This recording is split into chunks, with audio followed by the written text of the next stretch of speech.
Hello everyone, myself Siddharth Sherpa back again with Visual History classes. So class 9, as we all know that we were discussing the topic climate, and till now we had covered various aspects or various portion in this chapter. और हम लोग ने यहाँ पे बहुत सारी चीजें discover की है कि what is difference between weather and climate हम लोग ने शुरुआत में यही देखे थे, ठीक है। और उसके बाद हम लोग देखे कि इंडिया का मानसून टाइप क्लाइमेट होता है, कुछ डिस्कशन किए मानसून के बारे में और आगे भी पढ़ेंगे मानसून के बारे में डिटेल में, ठीक है। And we learned what are the factors that affect the climate. Climate in a sense, climate को कौन कौन सी factors क्या करते हैं, influence करते हैं, जैसे कि distance from the sea, high altitude, latitude, is that clear? Altitude, latitude, distance from the sea, pressure and winds and many more things. और उसी perspective से, उसी altitude, उसी latitude, you can say distance from the sea, ये सारी चीजें जो है oceanic currents, ठीक है ना, सरफेस विंड्स जो है, उसी सेंस में हम लोग क्या देख रहे थे, हम लोग इंडिया का क्लाइमेट देख रहे थे। तो उसी लैटिट्यूड उसी एल्टीट्यूड में से हम लोग ये देखे थे कि how does this latitude, altitude, distance from the sea, ocean currents and many more things है, प्रेशर एंड विंड्स, ये सारी चीजें हम लोगों को या हमारे देश, हमारे कंट्री इंडिया का क्लाइमेट को कैसे इन्फ्लुएंस करता है। तो हम लोग ने इंडिया के क्लाइमेट में देख लिए कि how does the latitude of our India, or you can say what is the latitudinal extent of जो हमारे कंट्री इंडिया है, latitudinal extent of our country, and how does that latitudinal extent our country's climate, ये देख लिए हैं हम लोग ने। altitude ने भी देख लिए कि जैसे कि Himalayas and all, Aravalli ranges, ये वेस्टर्न घाट ईस्टर्न घाट्स के जो रेंजेस है, जो एल्टीट्यूड्स पाए जाते हैं, वो किस तरीके से हमारे क्लाइमेट के इफेक्ट करता है, ये देखे हैं, ठीक है। एंड वी लर्नड अबाउट अब हम लोग जो पढ़ रहे थे, हम लोग प्रेशर एंड विंड्स पढ़ रहे थे।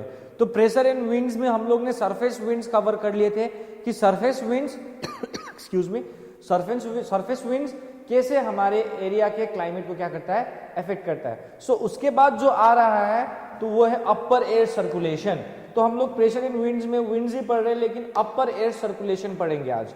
सो how does factors affecting India's climate, तो we all know that we are discussing factors affecting India's climate. तो उसमें से upper air circulation, how does this upper air circulation affect the climate of our country.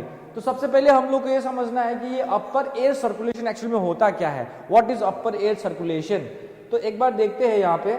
सो हम लोग ने देखे थे कि वी नो दैट कि जैसे कि हमारा अर्थ है, ठीक है, तो दिस इज 0 डिग्री। तो यहां से हमारा क्या है, सोलर रेडिएशन आती है, तो उसको से यहाँ के एयर क्या होते हैं, वार्म अप होती है एंड विद क्या होती है, यहां तक फ्लो करती है। सो यू कैन से जहां पे ज्यादा हीट टेम्परेचर है, यहाँ पे लो प्रेशर है, तो हाई प्रेशर की में यहाँ पे क्या हो जाता है, सबसाइड हो जाता है एयर, ये सब नो। और फिर हाई प्रेशर से क्या होता है, लो प्रेशर में बहती है। तो जो ये हाई प्रेशर में लो प्रेशर में बहती है, इसको हम लोग क्या बोलेंगे, सरफेस विंड्स।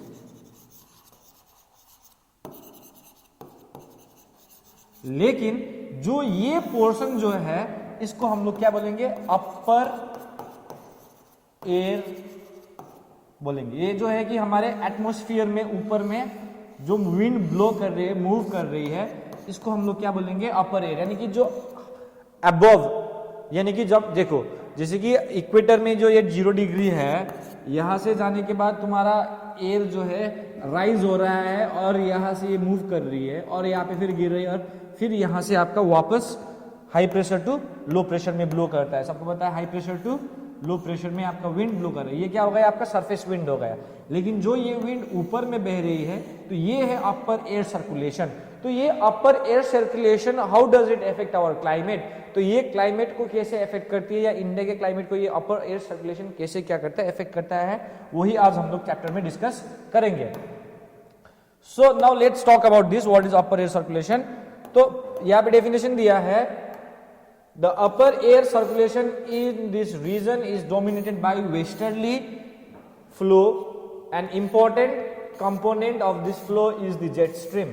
तो जो ये हमारे रीजन है, हमारे इंडिया का रीजन है, सो लेट्स टेक जो हमारे इंडिया का रीजन है, उसमें जो अपर एयर सर्कुलेशन, जो अभी जो हमारे इंडिया में अपर एयर सर्कुलेशन जो हमारे इंडिया के ऊपर रीजन में बहती है, वो खासकर से किससे डोमिनेटेड है, by westerly flow and important component of this flow is the jet stream. तो वेस्टर्ली फ्लो दैट मीन्स हमारे ईस्ट यहाँ पे, सॉरी, यानी कि हमारा ईस्ट यहाँ पे है, यहाँ पे वेस्ट है, तो वेस्ट से इस डायरेक्शन में जो स्ट्रीम्स अपर एयर में फ्लो करती है हम लोग बोलेंगे वेस्टर्ली क्या है, जेट स्ट्रीम्स है। तो वेस्ट डायरेक्शन से आ रही है तो वो वेस्टर्ली जेट स्ट्रीम्स बोलते हैं। जेट स्ट्रीम क्या है बेटा, फिर समझ में आ रहा होगा कि जेट स्ट्रीम क्या है। तो जेट स्ट्रीम कुछ भी नहीं है, देखो यहाँ पे जेट स्ट्रीम के बारे में यहाँ पे लिखा है, चलो पहले डेफिनेशन ही पढ़ देते हैं। Jet stream, these are a narrow belt. So jet stream क्या है, एक नैरो बेल्ट है। The jet streams are the narrow belt of high altitude above 12,000 metre, यानी कि ये एक नैरो बेल्ट होता है हमारे एटमॉस्फेयर में, ठीक है, जो कि 12,000 मीटर या से 12,000 मीटर यानी कि अबव यू कैन से हमारे एटमॉस्फेयर की लेयर्स होती है। ट्रोपोस्फियर जो है ना, ट्रोपोस्फियर के बाद आता है स्ट्रेटोस्फियर। तो ट्रोपोस्फियर के सबसे हाईएस्ट पॉइंट में जो एक रीजन होता है मान लो, तो वो रीजन के जस्ट अबव उसी रीजन में क्या है, एक हवा बहती है हाई एल्टीट्यूड में, उसको हम लोग क्या बोलते हैं, जेट स्ट्रीम्स बोलते हैं, जो कि वेस्टर्ली विंड्स है इन द ट्रोपोस्फियर। कहाँ पे है, ट्रोपोस्फियर, मैंने बोला ना ट्रोपोस्फियर, यानी कि हमारा, जैसे कि हमारा मान लो अर्थ है, सरफेस है, तो हमारे लेयर्स ऑफ एटमॉस्फेयर है, तो सबसे ऊपर ट्रोपोस्फियर है, TROPOSPHERE, ट्रोपोस्फियर जो है सबसे पहला लेयर है। तो ट्रोपोस्फियर में ही लगभग सबसे अबव हाईएस्ट ट्रोपोस्फियर लेवल जो है, तो इस रीजन में आपका क्या बहता है, जेट स्ट्रीम्स। क्या है, jet streams. So their speed varies from 110 km per hour in summer to about 184 km per hour in winter। जो ये स्पीड, ये जो जेट स्ट्रीम्स है, these are very fast moving winds, ये बहुत फास्ट मूविंग विंड्स है, ये बहुत तेजी से बहने वाली हवाएं है, जो कि विंटर के जो उसका स्पीड है वो वैरी करता है। जो विंटर इन समर जो होता है बेटा, उसका स्पीड 110 किलोमीटर पर आवर्स होता है, उसका स्पीड जो होता है 110 किलोमीटर पर आवर्स होता है, और जो समर में है 184 किलोमीटर पर आवर। तो अब ये जेट स्ट्रीम्स कैसे ओरिजिनेट होता है वो देखेंगे हम लोग। सो नाउ सेम वही केस, जेट स्ट्रीम्स,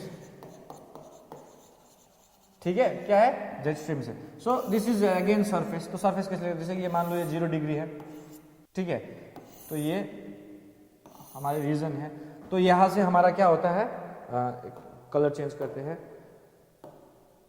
तो यहां से हमारा एयर राइज अप होता है और इधर की ओर जाता है। यू कैन से कि हाई प्रेशर, यहाँ पे लो प्रेशर बनती है, लो प्रेशर से हाई प्रेशर के एरिया पे सबसीड होती है। लेकिन सारी हवाएं सबसीड नहीं करती है, ठीक है, सारी हवाएं सबसीड नहीं करती है। फिर high pressure to low pressure जो ये ब्लो कर रहा है, ये तो सरफेस विंड हो गए। लेकिन ये सारे हवाएं जो यहाँ से लो प्रेशर रीजन से के हाई प्रेशर रीजन की ओर गिर रहा है, तो ये सारी विंड्स जो होता है बेटा, दे डजंट सेटल डाउन। कोई गारंटी नहीं कि ये लोग यहाँ पे सेटल होंगे और इसके बाद यहाँ पे आएंगे। तो सारे के सारे तो नहीं सेटल करेंगे, लेकिन जो सेटल नहीं करता है they move. So this is how jet streams are form. तो इसी जो अपर एयर सर्कुलेशन है, इसी अपर एयर सर्कुलेशन में जो हवाएं बह रही है, लो प्रेशर से हाई प्रेशर तक जाने वाली हवाएं, जो राइज होने के बाद जो एयर में, एटमॉस्फेयर में जो हाइट में घूम रही है, उस हवा को हम लोग क्या बोलते हैं, जेट स्ट्रीम्स बोलते हैं। क्या बोलते हैं, इस हवा को हम लोग क्या बोलते हैं, जेट स्ट्रीम्स बोलते हैं। तो यहां तक समझ में आया होगा कि जेट स्ट्रीम्स क्या है, ठीक है। तो जेट स्ट्रीम में से ओरिजिनेट होता है, ठीक है। सो यू कैन सी, जो ये रीजन है इक्वेटर के ऊपर, जो ये आप लोग इक्वेटर देख रहे हो, इसके ऊपर जो ये रीजन देख रहे हो आप लोग, जो ये रीजन को हम लोग क्या बोलते हैं, जेट स्ट्रीम का रीजन है, ठीक है। ये रीजन क्या है, जेट स्ट्रीम बहती है इसके ऊपर, इक्वेटर के ऊपर जेट स्ट्रीम। तो यहाँ पे बहुत प्रकार के जेट स्ट्रीम है, इसको हम लोग क्या बोलते हैं, सब ट्रॉपिकल जेट स्ट्रीम्स को क्या बोलते हैं, सब ट्रॉपिकल जेट स्ट्रीम्स। और अदर बहुत सारे जेट स्ट्रीम्स भी होते हैं, जिसमें ये जो नॉर्थ इसके और ऊपर जाएंगे, ट्रॉपिकल के ऊपर और जाएंगे, सब ट्रॉपिकल के ऊपर। तो ये रीजन में आपका क्या बनता है, पोलार जेट स्ट्रीम्स बहते हैं, और यहाँ पे सब ट्रॉपिकल जेट स्ट्रीम्स बहती है, ठीक है। तो अब पोलार के बारे में नहीं जानना है, हम लोगों को पढ़ना है ये सब ट्रॉपिकल जेट स्ट्रीम्स के बारे में, जो कि हमारी इंडियन जो एरिया है या इंडियन लैंड मास है, तो इसके ऊपर ये हवाएं बहती है। तो इनके बारे में हम लोगों को क्या करना है, डिस्कस करना है। तो हम लोग को ये जानना है कि ये अब ये जेट स्ट्रीम्स जो बह रही है हमारी इंडिया के ऊपर, ये किस तरीके से हमारे एरिया को क्या करता है या हमारे एरिया के क्लाइमेट को अफेक्ट करता है. So now these are known as subtropical jet streams. So these jet streams are located approximately over 27 degree to 30 degree north latitude. Therefore they are known as subtropical westerly jet streams. So if you see these, sorry यहाँ पे नहीं, so now if you see this, now look, same case, फिर हम अर्थ का ही एक बनाएंगे. So now ये जो है हमारा अर्थ है, ठीक है, वी नो दिस. ये जो हो गया equator, tropic of cancer 23.5 degree north and 23.5 degree south, ये 0 डिग्री हो गया, ठीक है. तो वो अप्रोक्सीमेटली कहां पे बहता है, जो सब ट्रॉपिकल विंड्स क्या बहता है, कहां पे बहता है, approximately over 27 and 30 degree north. तो 23 के बाद आता है 27 यहाँ पे और 30 डिग्री मान लो फॉर एग्जांपल 27 30. तो अप्रोक्सीमेटली ये रीजन में आपका क्या बहता है, आपका ये रीजन में आपका क्या बहता है, सब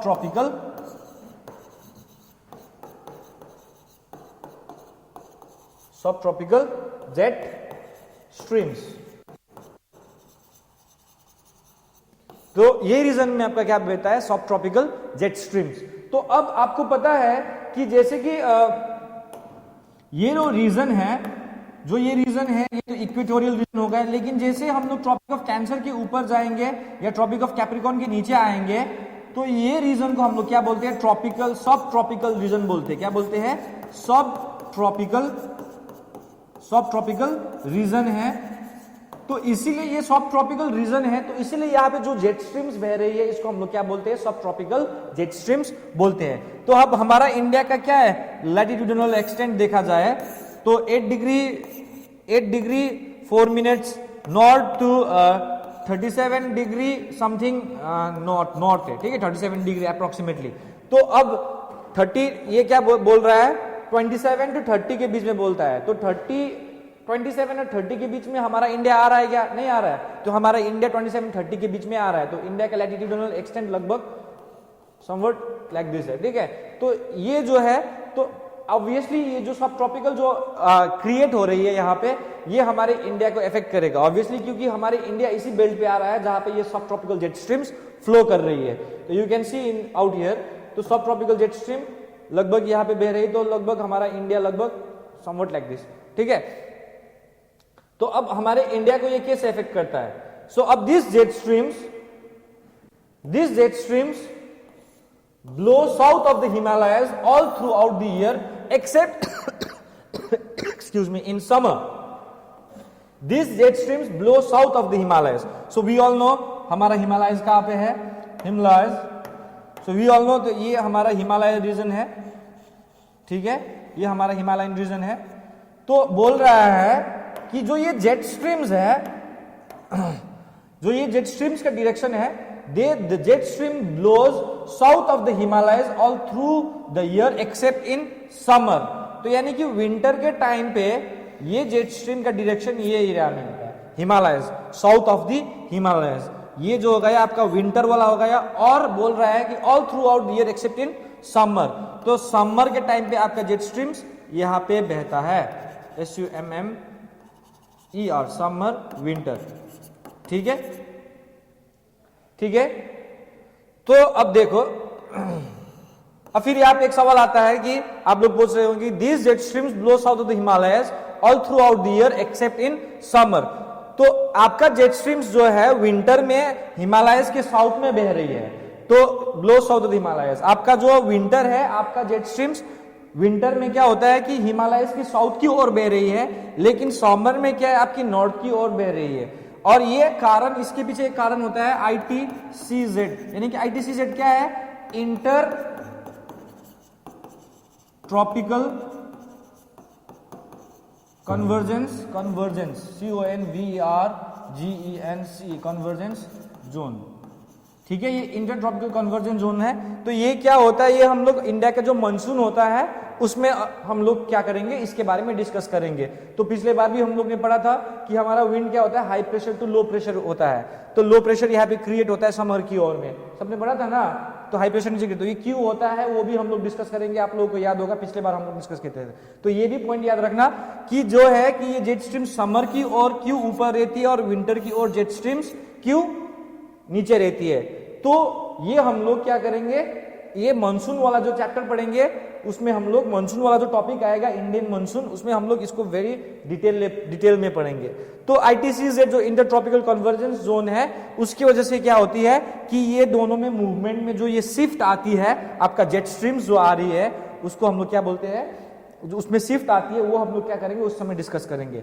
अब देखो फिर यहां पे बोला गया दिस थिंग्स, ये जो शिफ्ट है देख सकते हो, ये बोल सकते हो shift in this jet streams affect the climate of our country, affect the climate of our country।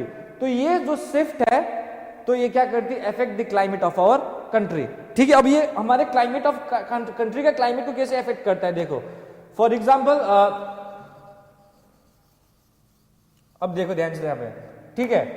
अब यहाँ पे क्या होता है कि जब विंटर की ओर यहां पे क्या हो रही है, हवा बह रही है, कौन सी, जेट स्ट्रीम, ठीक है, और समर की ओर यहां पे बह रही है। ठीक है, तो सबको पता है कि हमारा जो है साउथ वेस्ट मानसून जो जाती है वो बारिश लेके जाती है। तो ठीक है, तो अब विंटर में जब आपका मानसून हवाएं ऊपर आने भी चाहिए, ठीक है, मानसून हवाएं सबको पता है कि वो क्या है कि वो बारिश लेके आती है। यदि विंटर में ये हवाएं ऊपर आना चाहती है तो क्या होती है कि ये जेट स्ट्रीम्स जो आ रही है इसको ये क्या करेगी, ब्लो करके ले जाएगी अपने साथ। तो ये जेट स्ट्रीम जो है यहाँ पे ये हवाओं को आने नहीं देती है, इसलिए हमारे यहाँ पे विंटर पे उतनी ज्यादा बारिश नहीं होती है। समझ में आ रहा है लॉजिक, देखो अब यहाँ पे ये जेट स्ट्रीम्स आ रही है तो क्या होती है कि ये जो हवाएं अगर चाहेगी भी तो बहना, if they want to flow, यदि ये हवाएं ऊपर आती है तब भी ये क्या होती है कि ये नहीं जा पाएगी क्योंकि जेट स्ट्रीम्स उसको क्या कर रहा है, डिफ्लेक्ट कर रहा है। Is that clear? एंड अब जब समर की हो, विंटर का छोड़ दो, जब बात समर की हो तो समर में क्या होता है, सबको बोल दिया कि मैंने, समर में क्या होता है, ये जेट स्ट्रीम ऊपर की ओर जाती है तो ये जगह क्या हो जाती है, खाली हो जाती है। So now this region becomes vacuum, क्योंकि यहां से जो जेट स्ट्रीम्स आ रही थी उसने डायरेक्शन चेंज करके कहा गया है, हिमालय के उस पार गया है। तो एट दैट टाइम अब ये जगह वैक्यूम होगी, ये जगह खाली रहेगी, तो यहाँ पे दूसरे हवाएं आएंगे, वो रहेंगे south west monsoon. So you can say अगर ये जेट स्ट्रीम जगह चेंज नहीं करता समर की टाइम पे, अगर ये जेट स्ट्रीम जो यहाँ पे आ रही है, जो ये वेस्टर्ली जेट स्ट्रीम्स जो आ रही है, अगर ये जेट स्ट्रीम्स आपका you can say position change नहीं करती समर में, तो हमारे इंडिया में मानसून आने की चांसेस बहुत कम रहती। क्यों? क्योंकि वहां पे जगह ही नहीं रहता और जेट स्ट्रीम क्या करता, उस जगह को वैक्यूम को क्या करके रहता, उस जगह वैक्यूम को क्या करके रहता, ये जगहों को क्या करता, वो खा लेता और उसके बाद ये जगहों पे क्या होता कि आपका हवाएं बहने से रुक जाती। तो यहाँ पे वैक्यूम जब क्रिएट हो रही है, तो जब यहाँ पे वैक्यूम क्रिएट हो रही है तो वो वैक्यूम क्रिएट होने की वजह से आपके यहाँ पे मानसून आती है। तो ये वैक्यूम यही शिफ्ट जब ऊपर हो रही है, ये शिफ्ट क्यों होती है ऊपर, ये हम लोग आपका मानसून वाला इंडिया का चैप्टर में हम लोग पढ़ेंगे। तो यू कैन से इस सेंस में देखा जाए तो हमारे देश में क्या होती है, बारिश होती है। क्यों? क्योंकि ये जो वेस्टर्ली जेट स्ट्रीम्स है जो हिमालय की उस पार चली जाती है समर में और विंटर में फिर नीचे आती है, तो नीचे आती है। So this things affect the country. तो अब उतना ही नहीं, ये जो वेस्टर्ली विंड्स आती है विंटर के टाइम पे, अब विंटर के टाइम पे मान लो विंटर के टाइम पे, लेट्स टॉक इन विंटर। तो विंटर में आपका जेट स्ट्रीम्स यहाँ पे होती है, ये येलो कलर। तो जेट स्ट्रीम जो है ये हमारे क्या कर रहा है, अफेक्ट कर रहा है क्लाइमेट को। क्या कर रहा है, क्लाइमेट को अफेक्ट कर रहा है। समझ में आया ना, क्लाइमेट कैसे अफेक्ट कर रहा है। इसी जेट स्ट्रीम की वजह से हमारे यहाँ पे क्या होती है, बारिश होना या ना होना होती है। नॉर्थ की ओर चले जाएगी हिमालय के तो बारिश आएगी, मानसून हवाएं नीचे से आएगी समर में, अब विंटर में आ जाएगा तो मानसून हवाएं रुक जाएगी और बारिश कम होती है। लेकिन जेट स्ट्रीम्स फिर एक और चीज लेके आता है, अब वो क्या है, the western cyclonic disturbances experience in the north and the western north western parts of the country are bought by this westerly flow. तो ये वेस्टर्ली फ्लो से कुछ चेंजेस लाती है अपने साथ। सो अब एक और चीज क्या लेके आती है, वेस्टर्ली विंड्स भी बारिश लेके आती है। वेस्टर्न साइक्लोनिक डिस्टर्बेंस क्या है ये हम लोग पढ़ेंगे, इसके बारे में डिटेल में पढ़ेंगे वेस्टर्न साइक्लोनिक क्या है। लेकिन जो ये जेट विंड्स जो जेट विंड्स चल रही है वो क्या लेके आता है, विंटर में जो लेके आती है वो क्या लेके आती है, वेस्टर्न साइक्लोनिक डिस्टर्बेंसेस। तो वेस्टर्न साइक्लोनिक डिस्टर्बेंस की वजह से क्या होती है, यहाँ पे रेनफॉल होती है। हैव यू एवर हर्ड कि अभी भी विंटर्स में वी सी कि क्या होती है कि sometimes we feel very cold, और उस समय क्या आती है, बहुत सारी बारिश होती है। उतना मानसून जैसा बारिश नहीं होती है लेकिन बारिश होती है। अक्सर बारिश कम, थोड़ा बहुत इधर उधर वाला बारिश होती रहती है। कब, हमारे विंटर में। तो यू कैन से विंटर में जो ये वेस्टर्लीज आ रही है वो अपने साथ बारिश भी लेके आती है, जैसे कि इसमें से हेलस्टोन रेन्स, जो ओला वृष्टि हम लोग बोलते हैं इन बंगाली, ओला वृष्टि, यस, पत्थर गिरना। अब पत्थर मतलब नॉट इन द सेंस की रियल रॉक, यानी कि वो जो हेलस्टोन जो फ्रीज्ड वाटर होते हैं ड्रॉपलेट्स, तो वो गिरते हैं। ठीक है, तो इस प्रकार के जो चेंजेस लाती है विंटर में और ठंडा करने वाला, ये एक प्रकार से वेदर को और ठंडा कर देता है ये रेन्स। तो खास करके western part of the country are bought by this westerly winds. तो खास करके जो ये वेस्टर्न कंट्री, जो वेस्टर्न रीजन है हमारे कंट्री के, ये रीजन, तो ये सारे रीजन में जो वेस्टर्ली हवाएं आती है विंटर में, ये कुछ क्लाइमेटिक चेंजेस में इफेक्ट करता है, क्लाइमेट को इन्फ्लुएंस करता है, क्योंकि ये वेस्टर्ली अपने साथ बारिश भी लेके आता है। और ठीक है, तो अब हम लोग देखेंगे कि ये वेस्टर्न साइक्लोनिक डिस्टर्बेंसेस क्या है। ठीक है, will discuss what are this western cyclonic disturbances, और ये वेस्टर्न साइक्लोनिक डिस्टर्बेंसेस किस रीजन से आती है, क्यों आती है, कैसे आती है, ये हम लोग देखेंगे। ठीक है, आज इतना ही पढ़ेंगे, ज्यादा नहीं, लेकिन जस्ट हम लोग समझेंगे कि western cyclonic disturbances and tropical cyclones. तो जो ये दूसरा टॉपिक हम लोग पढ़ने वाले हैं, तो western cyclonic disturbances and tropical cyclones. तो ये वेस्टर्न साइक्लोनिक डिस्टर्बेंसेस किसकी वजह से आता है, पता है ना, कि जो जेट स्ट्रीम्स, ये अब फिर यहाँ पे आते हैं, जो जेट स्ट्रीम्स बह रही है तो वो अपने साथ कुछ लेके आती है, और वो किसकी वजह से आता है, वेस्टर्न साइक्लोनिक डिस्टर्बेंसेस की वजह से आती है, ये जेट विंड्स इधर बहती है। तो ठीक है, तो ये जेट विंड्स के साथ और क्या आती है, ये जो वेस्टर्न साइक्लोनिक डिस्टर्बेंसेस क्रिएट कर रही है, this effect the climate of our country. तो क्लाइमेट तो इफेक्ट कर रहा है ये हिमालयस के वजह से, ये इधर नॉर्थ और साउथ की वजह से, लेकिन एट द सेम टाइम क्या कर रहा है, वो वेस्टर्न साइक्लोनिक डिस्टर्बेंसेस भी लेके आता है, या हम लोग वेस्टर्न साइक्लोनिक डिस्टर्बेंस एक्सपीरियंस करते हैं north western part of the country, और are bought by the westerly flows. तो यही वेस्टर्ली फ्लोज जो जेट स्ट्रीम्स के आ रही है, यही वेस्टर्न डिस्टर्बेंसेस लेके आती है। तो अब वेस्टर्न डिस्टर्बेंसेस नाम समझ लो कि वेस्टर्न डिस्टर्बेंसेस है तो वेस्ट की तरफ से आ रही है। So if you see this India, तो हमारे वेस्ट इधर है, तो ये वेस्ट इधर से आ रही है, सिंपल सी बात है। ठीक है, तो अब ये वेस्टर्न साइक्लोनिक डिस्टर्बेंसेस होता क्या है कि पहले समझो कि वेस्टर्न साइक्लोनिक डिस्टर्बेंस क्या है, इतना हम लोग अभी ये जो पेज दिख रहा है इतना एक्सप्लेन करेंगे, और उससे आगे नेक्स्ट क्लास में हम लोग वेस्टर्न साइक्लोनिक डिस्टर्बेंसेस को और ट्रॉपिकल साइक्लोन्स को वो करेंगे, डिस्कस करेंगे। तो वेदर फेनोमेना, ये भी क्या है, एक वेदर का फेनोमेना है, ये चेंजेस इन वेदर है ऑफ द विंटर मंथ्स। तो ये वेस्टर्न साइक्लोनिक डिस्टर्बेंसेस जो खास करके हमारे इंडिया में विंटर मंथ्स में आती है, क्यों, क्योंकि विंटर के मंथ्स में सबको पता है कि जेट स्ट्रीम किस डायरेक्शन में आती है, साउथ ऑफ द हिमालयस। अब जो साउथ ऑफ द हिमालयस आ रही है तो वो हमारे इंडियन हिमालय के जितने भी एरिया है उसके ऊपर बह रही है, तो वो कुछ डिस्टर्बेंस लेके आती है। अगर नॉर्थ में रहता तो हिमालय के नॉर्थ में जाता है, तो हिमालय के नॉर्थ में हमारा कोई नहीं है, उधर तो हमारे देश खत्म भी हो जाता है, बॉर्डर एरिया है। तो अब हमारे देश में ये क्या लाती है, वेस्टर्न साइक्लोनिक में ये विंटर में आती है, months brought by the westerly flow from the Mediterranean region। तो मेडिटेरेनियन रीजन जो है ये आपका जो देख रही है यूरोप के इधर, अफ्रीका अफ्रीकन कॉन्टिनेंट के ऊपर आप देखोगे यहाँ पे मेडिटेरेनियन सी है। ठीक है, तो इसमें थोड़ा लैंड ब्रिज और सी ब्रिज का केस रहेगा। तो जो ये रीजन में है यहाँ पे हाई प्रेशर क्रिएट होती है, ये रीजन में क्या है, हाई प्रेशर क्रिएट होती है। अब यहाँ पे लो प्रेशर क्रिएट होती है। ठीक है, यहाँ पे हाई प्रेशर क्रिएट होती है और लो प्रेशर क्रिएट, यहाँ पे इंडिया में लो प्रेशर क्रिएट हो रही है। तो उस समय सबको पता है कि हाई प्रेशर से विंड हमेशा किसकी ओर बहेगी, लो प्रेशर की ओर बहेगी। तो हाई प्रेशर की जब लो प्रेशर की ओर बहेगी तो ये सारे विंड्स इधर से अफगानिस्तान, पाकिस्तान, ईरान, इराक को होके हमारे इंडिया पे आती है। और यहाँ पे जो है ये मेडिटेरेनियन सी में जो हाई प्रेशर क्रिएट होती है, इसकी वजह से यहाँ पे साइक्लोन्स एंड रेनफॉल्स आती है यूरोप में।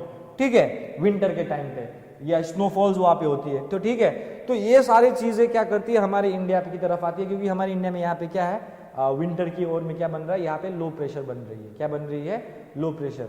ठीक है, तो इस रीजन में लो प्रेशर बन रही है, तो इसीलिए यहाँ पे क्या आती है, ये आपका वेस्टर्ली विंड्स बहती है, जिसको हम लोग जेट स्ट्रीम्स भी बोलेंगे, और ये क्या लेके आती है, वेस्टर्न साइक्लोनिक डिस्टर्बेंसेस लेके आती है। अब तो वेस्टर्न साइक्लोनिक डिस्टर्बेंसेस कैसे राइज होती है, क्यों राइज होती है, और ये हमारी इंडिया के ऊपर किस प्रकार से चेंजेस लाती है, क्या डिस्टर्बेंसेस लाती है, वो हम लोग अगले क्लास में डिस्कस करेंगे। I hope you understood till here, till then stay safe and stay healthy. Thank you.